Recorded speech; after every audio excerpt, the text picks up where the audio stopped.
నమస్తే, welcome to Ankusham news bulletin లో ముందుగా హెడ్లైన్స్ చూద్దాం. రాష్ట్రానికి రావాల్సిన నిధులు ఇవ్వండి, ప్రధాని మోదీని కోరిన సీఎం వైఎస్ జగన్.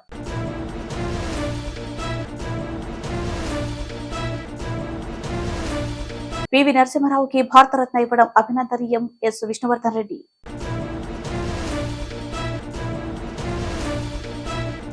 దేశ చరిత్రలో బీసీలకు అండగా నిలిచిన ఏకైక పార్టీ దేశం పార్టీ మాజీ ఎమ్మెల్యే బీకే పార్థసారథి. తెలంగాణ అసెంబ్లీ కాంగ్రెస్ 6 గ్యారెంటీల అంశాలపై దద్దరిల్లింది.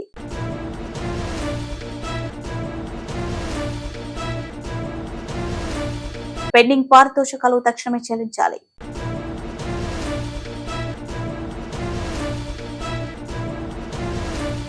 నమస్తే, వెల్కమ్ టు అంకుశం న్యూస్. రాష్ట్రానికి రావాల్సిన నిధులు తెలంగాణ రాష్ట్రం నుంచి పెండింగ్ లో ఉన్న నిధులను విడుదల చేయించాలని ప్రధానమంత్రి నరేంద్ర మోడీని కలిసి సీఎం వైఎస్ జగన్ విజ్ఞప్తి చేశారు. శుక్రవారం ప్రధాని నరేంద్ర మోడీని ఢిల్లీలో సీఎం వైఎస్ జగన్ కలిశారు. ఏపీకు అండగా ఉండాలని కేంద్రం నుంచి రావాల్సిన నిధులు, మెడికల్ కాలేజ్ కి రావాల్సిన నిధులు, ఇతర నిధులను వెంటనే విడుదల చేయాలని మోదీని సీఎం వైఎస్ జగన్ కోరారు. ఈ కార్యక్రమంలో ఎంపీలు విజయసాయిరెడ్డి, గురుమూర్తి, మిథున్ రెడ్డి, గీత, ఇతర పార్లమెంట్ సభ్యులు, రాజ్యసభ సభ్యులు సీఎం వైఎస్ జగన్ వెంట ఉన్నారు.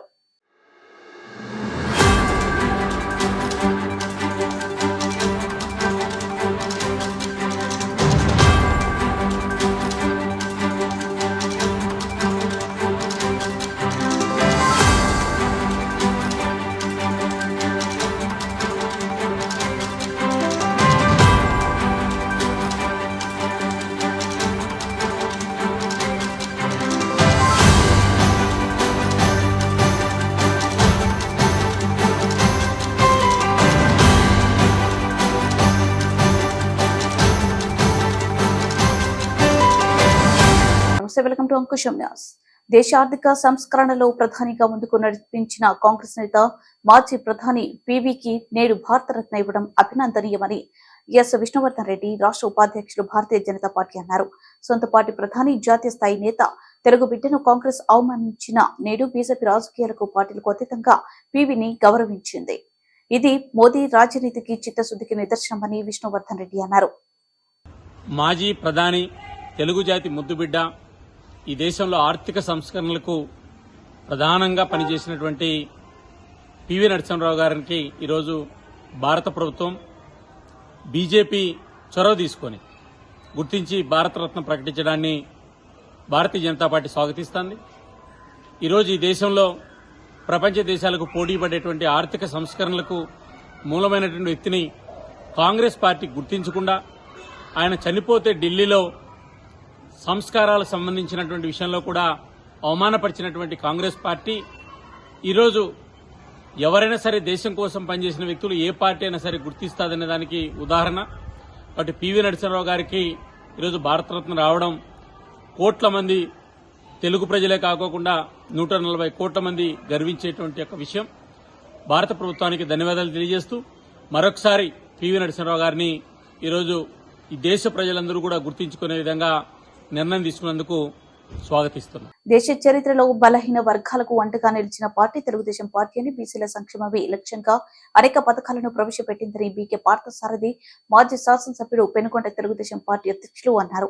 పెనుగొండ నియోజకవర్గ టీడీపీ కార్యాలయం ప్రాంగణంలో ఈ రోజు జయహో బీసీ కార్యక్రమం శ్రీ సత్యసాయి జిల్లా టీడీపీ అధ్యక్షులు, నియోజకవర్గ టీడీపీ ఎమ్మెల్యే అభ్యర్థి బీకే పార్థసారథి ఆదేశాలతో జిల్లా బీసీసీల అధ్యక్షులు కుంటిమతి రంగయ్య ఆధ్వర్యంలో నిర్వహించారు.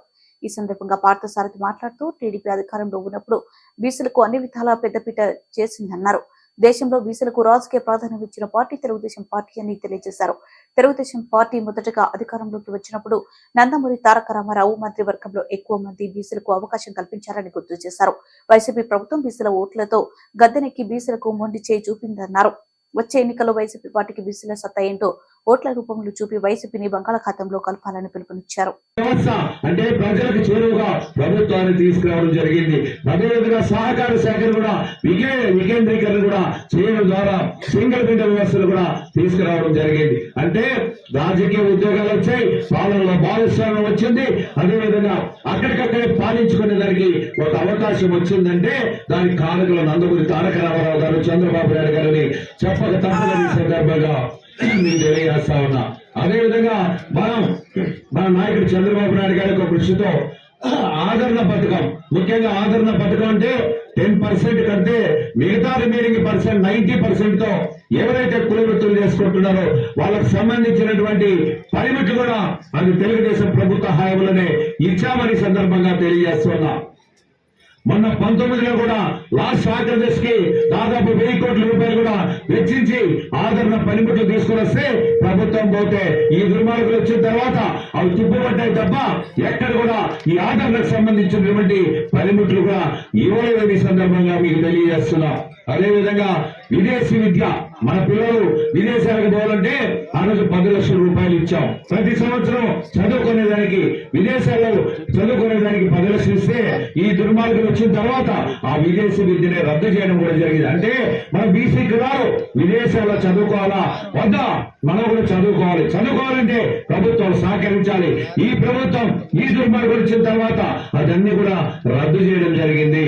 అందుకోసమే ఈ రోజు చెప్తా ఉన్నారు, ఏదో జగనన్న విదేశీ విద్య అంట 5 సంవత్సరాలు కళ్ళు మూసుకొని గాడుదలు కాస్తా ఉన్నటువంటి ఈ వ్యక్తికి లాస్ట్ లో ఇది ఇస్తారని చెప్పి ఎక్కడ కూడా ఇవ్వలేదని సందర్భంగా తెలియజేస్తున్నా. సంక్షేమ కార్యక్రమాలు చంద్రబాబు నాయుడు గారి ప్రభుత్వ హయాంలో చంద్రన్న సంక్రాంతి కానుక, సంక్రాంతి పండుగ వస్తే అదేవిధంగా పెద్దలతో సమానంగా ఉండేవాళ్ళతో సమానంగా పండుగ చేసుకునేదానికి చంద్రన్న సంక్రాంతి కానుక ఇచ్చాం. అదేవిధంగా పెళ్లి కానుకలు ఇచ్చాం. మన ఆడబిడ్డలు ఎవరైనా బీసీలు కానీ, ఎస్సీలు కానీ, ఎస్టీలు కానీ, మైనార్టీలు కానీ ఎవరైనా పెళ్లి చేసుకునేదానికి ఇబ్బంది పడుతుంటే ఆర్థిక ఇబ్బందిగా ఉంటే ఆ రోజుల్లో పెళ్లి కానుక డబ్బులు ఇచ్చాం. కానీ ఇదే జగన్మోహన్ రెడ్డి నేను కూడా 1,00,000 రూపాయలు ఇస్తానని చెప్పి తూటుబొట్టు కాదు కదా, ఏదో ఒక తూటుబొట్టు కూడా ఇయ్యలేదని సందర్భంగా తెలియజేస్తా ఉన్నా. ఇది ఆఖరి తీసుకొచ్చింది ఎలక్షన్ వస్తున్నటువంటి సందర్భంలో నేను కూడా ఇస్తా పెళ్లి కానుక అని చెప్పి దానికి ఒక గైడ్లైన్స్ పెట్టారు. 10వ తరగతి పాస్ అయిన వాళ్ళకి మాత్రమే వర్తిస్తుందంటే ఈ పథకం. అంటే 10వ తరగతి పాస్ కాకపోతే పెళ్లి చేసుకునే దానికి లేదు. ఎట్లా అలాంటి పిచ్చితుగ్రహించి ఒక జీవో తీసుకుని వచ్చాడు. దీన్ని సమర్థిస్తామా? మనము సమర్థించేది లేదు. మన నాయకుడు చంద్రబాబు నాయుడు గారు ముఖ్యమంత్రి అయిన తర్వాత ఏవైతే చెప్పామో అవన్నీ కూడా పునరుద్ధరిస్తాం. అదేవిధంగా సంక్షేమ కార్యక్రమాలు, అదేవిధంగా అభివృద్ధి కార్యక్రమాలు కూడా తప్పనిసరిగా ఇవ్వబోతున్నామని సందర్భంగా మీ అందరూ కూడా తెలియజేస్తా ఉన్నాం. అదేవిధంగా సూపర్ 6 కూడా మనమంతా కూడా ఈ రోజు సూపర్ 6 అంశాలు 6 అంశాలు కూడా తీసుకొస్తున్నాం. మీ అందరికీ తెలుసు తల్లికి వందనం, ముఖ్యంగా తల్లికి వందనం పేరుతో మీ అందరికీ తెలుసు ఎవరైతే పిల్లలు చదువుకుంటున్నారో వాళ్ళు ఎంతమంది పిల్లలు చదువుకుంటున్నారో వాళ్ళందరికీ కూడా ఒక్కొక్కరికి 15,000 రూపాయలు ప్రతి సంవత్సరం కూడా ఇవ్వడం జరుగుతుందని సందర్భంగా తెలియజేస్తా ఉన్నా. అదేవిధంగా ప్రతి మహిళ 18 సంవత్సరాల నుండి 59 సంవత్సరాలు ఉండేటువంటి ప్రతి మహిళకు కూడా సంవత్సరానికి 18,000 రూపాయలు ఇచ్చి ఆదుకుంటామని సందర్భంగా తెలియజేస్తున్నా. అదే యువతి యువకులు కూడా ఎవరైతే నిరుద్యోగులుగా ఉన్నారో, ఎవరైతే డిగ్రీలు చదువుకొని ఇంట్లో ఉన్నారో తల్లిదండ్రులకు భారం కాకూడదు అనేటువంటి ఉద్దేశంతో ఉద్యోగం వచ్చేంత వరకు కూడా వాళ్ళకు కూడా సంవత్సరానికి నెలకు 3,000 రూపాయలు తప్పనిసరిగా ఇచ్చి ఆదుకుంటాం. బీసీలు కూడా ఒక రక్షణ చట్టాన్ని తీసుకుని వస్తున్నాం. ఎస్సీ ఎస్టీలకు ఏ విధంగా రక్షణ చట్టం ఉందో అదే విధంగా బీసీలకు కూడా ఎవరైనా దౌర్జన్యం బీసీల మీద అలాంటి చట్టం కూడా వస్తున్నాం.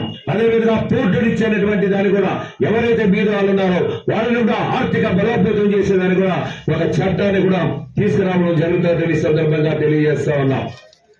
పెనుగొండ అభివృద్ధిని చూస్తే ఇదే మండల కేంద్రంలో చూస్తే తాగే నీళ్ళు 5 కోట్ల రూపాయలతో తీసుకొని వచ్చాం. సర్పంచ్ గా ఉన్నప్పుడు సందర్భంలో అశ్వత్ తప్ప పూర్తి ఎండాకాలం వస్తే ఒక రోజు నేను ఆర్ఎన్బి గెస్ట్ హౌస్ లో ఉంటే వచ్చాను నా దగ్గరికి, అన్నా మనకి పెనుగొండలో చాలా తీవ్రంగా ఉంది నీటి ఎదురు, ఏం చేద్దాం ఊరు లేకపోతే పోయేదానికి వీలు కాదంటే ఏం చేద్దాం అశ్వత్ తప్ప అంటే ఏమైనా చేయండి అని చెప్పాడు. అయితే ఆ రోజు ఒక ఆలోచన వచ్చింది. భగవంతుడు ఆ కష్టానికి ఏదో ఒక అవకాశం ఎట్లా చేద్దామని ఒక ఆలోచన చేస్తే అప్పుడే గొల్లపల్లి రిజర్వేర్లకి నీళ్లు వచ్చిన సందర్భంలో మేము ఆలోచన చేశాం.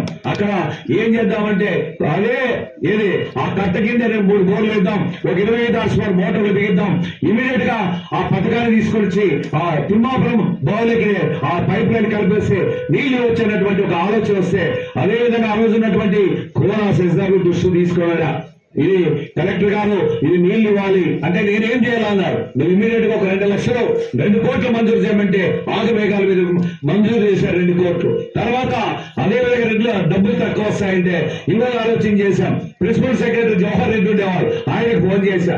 ఆయనతో కూడా మాట్లాడితే ఏం చేయాలి పౌరశాస్త్రి గారు అంటే మీరు కూడా ఒక 2 కోట్లు ఇవ్వాలంటే ఆయన ఒక 2 కోట్లు ఇచ్చారు. నా ఎమ్మెల్యే లీడర్స్ కింద కూడా 1 కోటి రూపాయలు ఇచ్చి ఆగమికాల మీద 3 నెలల్లోనే డీల్ ఇచ్చే పెనుగొండ పట్టణానికి ఈ సందర్భంగా తెలియజేస్తాను. ఈ చాతగాని దద్దమ్మ, ఈ చాతగాని చౌట కనీసం వారానికి కూడా నీళ్ళు ఇవ్వలేదంటే ఇక ఎట్లా అడ్మినిస్ట్రేషన్ ఉంటుందో ఒక్కసారి ఆలోచన చేయండి. నేను కోరుతా ఉన్నా, పెనుగొండ పట్టణము సిమెంట్ రోడ్లు వేసాం 5 కోట్ల రూపాయలు పెట్టి, లక్ష్మీ నరసింహస్వామి ఆలయానికి కొండ మీదకి రోడ్డు వేసాం, అదేవిధంగా ఆర్చ్ కట్టాం, అదేవిధంగా కృష్ణదేవరాయల యొక్క క్యాపిటల్ సిటీ 2వ క్యాపిటల్ సిటీలో ప్రతి సంవత్సరం కూడా ఉత్సవాలు చేశాం, కృష్ణదేవరాయ ఉత్సవాలు. ఈ దుర్మార్గులు వచ్చిన తర్వాత 5 ఏళ్ళు ఎక్కడ చేశారా? చేశారా? ఇక్కడ పాత్రికేయ మిత్రులు కూడా ఉన్నారు. ఆ రోజుల్లో పత్రికలో రాసేది పాత్రుడు మర్చిపోయాడు ఈ ఉత్సవాలని. దానిని యాక్టివ్ అయిపోయి ఇమీడియట్ గా ఉత్సవాలు చేర్పించామా లేదా? చేసుకోలేదా? చేసాం. మనం చేసుకున్నాం కాబట్టి తలెత్తుకొని నీసు మెల్లేస్తే కూడా ఈరోజు జనం లేకపోతా ఉన్నాం.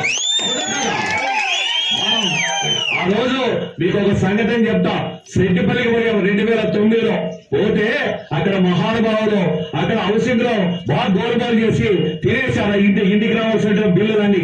నేను పోతే అడ్డుకున్నాను. రెడ్లంతా, సెట్టిపల్లి రెడ్లంతా మా ఊర్లోకి రాకూడదు, మా ఊర్లోకి వర్షాకాలం వస్తే మా బ్రిడ్జే లేదని చెప్పారు. అధికారంలో ఉండే ఎవరు మీరా మేమా నేను చెప్తే అది మాకు తెలియదు, నువ్వు శాసనసభ్యుడిగా కాబట్టి నువ్వు మాకు బ్రిడ్జ్ కావాలంటారు. తెలంగాణ అసెంబ్లీ దద్దరిల్లింది. అసెంబ్లీ వేదికగా బీఆర్ఎస్ కాంగ్రెస్ సభ్యుల మధ్య 6 గ్యారెంటీలు రాజకీయ అంశాలపై వాడివేడి చర్చ జరిగింది. అసెంబ్లీలో గవర్నర్ కు ధన్యవాదం తెలిపే తీర్మానంపై చర్చ సందర్భంగా బీజేపీ బీఆర్ఎస్ మధ్య స్నేహం ఉందని మంత్రి శ్రీధర్ బాబు ఆరోపించారు. దీనిపై బీఆర్ఎస్ ఎమ్మెల్యే పోచారం శ్రీనివాస్ రెడ్డి స్పందించారు. తమకు బీజేపీతో ఎలాంటి స్నేహం లేదని, ఎంఐఎం ఒక్కటే తమకు ఫ్రెండ్లీ పార్టీ అని అన్నారు. అయితే పోచారం వ్యాఖ్యలపై సీఎం రేవంత్ రెడ్డి స్పందించారు. బీజేపీ బీఆర్ఎస్ ది ఫెవికాల్ బంధమని ఆరోపించారు. కేంద్రంలో బీజేపీ తీసుకొచ్చిన అనేక బిల్లులకు బీఆర్ఎస్ మద్దతు తెలిపిందని గుర్తు చేశారు. కేటీఆర్ ను సీఎం చేసేందుకు సహకరించాలని ప్రధాని మోదీని కేసీఆర్ ని కోరారని, ఈ విషయాన్ని మోదీ స్వయంగా చెప్పారన్నారు. సీఎం రేవంత్ రెడ్డి వ్యాఖ్యలకు పోచారం శ్రీనివాస్ రెడ్డి కౌంటర్ ఇచ్చారు. బీజేపీ అభ్యర్థులను బీఆర్ఎస్ ఓడించిందని గుర్తు చేశారు. ఒకవేళ గతంలో కేటీఆర్ ను సీఎం చేయాలనుకుంటే తామే 100 మంది ఉన్నామని చెప్పారు. ఇదే సభలో స్పీకర్ గా సుదీర్ఘమైన అనుభవం వారికి ఉన్నది. మాజీ ముఖ్యమంత్రి చంద్రశేఖరరావు గారితో కలిసి పనిచేసిన సుదీర్ఘమైన అనుభవం కూడా వారికి ఉన్నది. అయితే ఇక్కడ వారు కొన్ని విషయాలు మరి సందర్భంగా గుర్తు లేదో రాలేదో నాకు తెలియదు. వారికి మీ ద్వారా గుర్తు చేయదలుచుకున్నాను. 2011 సంవత్సరంలో శాసనమండలి ఎన్నికలలో భారతీయ జనతా పార్టీ టీఆర్ఎస్ పొత్తు పెట్టుకున్నారు. ఆనాడు ఇదే సభలో ఉన్న ఈరోజు కేంద్ర మంత్రి బీజేపీ అధ్యక్షుడు కిషన్ రెడ్డి గారు, ఎండెల లక్ష్మీనారాయణ గారు, 2 శాసనసభ్యులు బీజేపీ నుంచి టీఆర్ఎస్ అభ్యర్థికి అధికారికంగా ఓట్లేసినరు. ఒకటి. రెండవది, ఆనాడు 3 టీఆర్ఎస్ ఎమ్మెల్యేలు కిరణ్ కుమార్ రెడ్డి గారికి ఓటేసిండ్రు. ఆ 3 ఎవరే అంటే ఏనుగు రవీందర్ రెడ్డి గారు, కావేటి సమ్మయ్య గారు, కల్వకుంట్ల విద్యాసాగర్ రావు గారు. ఆ 3 టీఆర్ఎస్ అభ్యర్థికి ఓటేయకుండా కిరణ్ కుమార్ రెడ్డి గారికి మద్దతు ఇచ్చినందుకు చంద్రశేఖరరావు గారు వారిని పార్టీ నుంచి బహిష్కరించడం జరిగింది. ఆ సందర్భంగా ఎమ్మెల్యేలు ఏం చెప్పిండ్రంటే, అయ్యా మీ అల్లుడు గారే మమ్మల్ని ఇక్కడ ఓటేయమని చెప్తే మేము పోయి అక్కడ ఓటేసినాము, ఓటేయమన్న మీ అల్లుడినేమో ఇంట్లో పెట్టుకున్నావు, మమ్మల్ని పార్టీ నుంచి ఎట్లా బహిష్కరిస్తావు అని వాళ్ళు మాట్లాడడంతో తిరిగి 2014లో వారికి టికెట్లు ఇవ్వడం జరిగింది. నెంబర్ 1. నెంబర్ 2, 2014 నుంచి 2023 వరకు పార్లమెంటులో ఏ సందర్భం వచ్చినా అధికారికంగా అక్కడ రికార్డులు ఉన్నాయి. కావాలంటే వారి పెద్దలు పోచారం శ్రీనివాసరెడ్డి గారు, నామ నాగేశ్వరరావు గారికో లేకపోతే కేశవరావు గారికో వారు అడిగితే ఎన్ని బిల్లులు వచ్చినప్పుడు లోక్సభలో కానీ రాజ్యసభలో కానీ వారు ఎవరి పక్షాన నిలబడి ఎవరికి మద్దతు పలికినరో అక్కడ సజీవంగా సాక్ష్యాలు ఉంటాయి.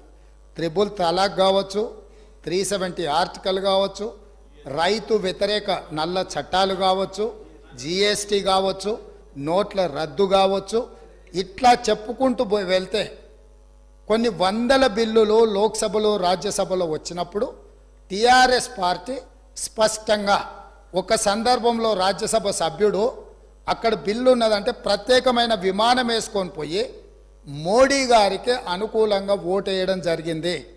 Bharatiya Janata party, BRS, BJP ఒకే రకమైన ఆలోచన విధానంతో గత 10 సంవత్సరాలు ప్రభుత్వాలను కలిసి నడుపుకున్నారు.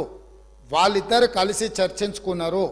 ఇంతెందుకు వాళ్ళ పార్టీ అంతర్గత విషయం, ముఖ్యమంత్రి గారిని మార్చాలని ఇక్కడ చాలామంది మాజీ మంత్రులు చంద్రశేఖరరావు గారిని దించేసేయాలి, తారక రామారావు గారిని ముఖ్యమంత్రిని చేయాలని చెప్పి ఆ మంత్రివర్గంలో ఉన్న వాళ్ళే చంద్రశేఖరరావు గారి మీద అవిశ్వాసం ప్రకటించి తారక రామారావు గారిని ముఖ్యమంత్రిని చేయండి అని వాళ్ళు మాట్లాడినరు.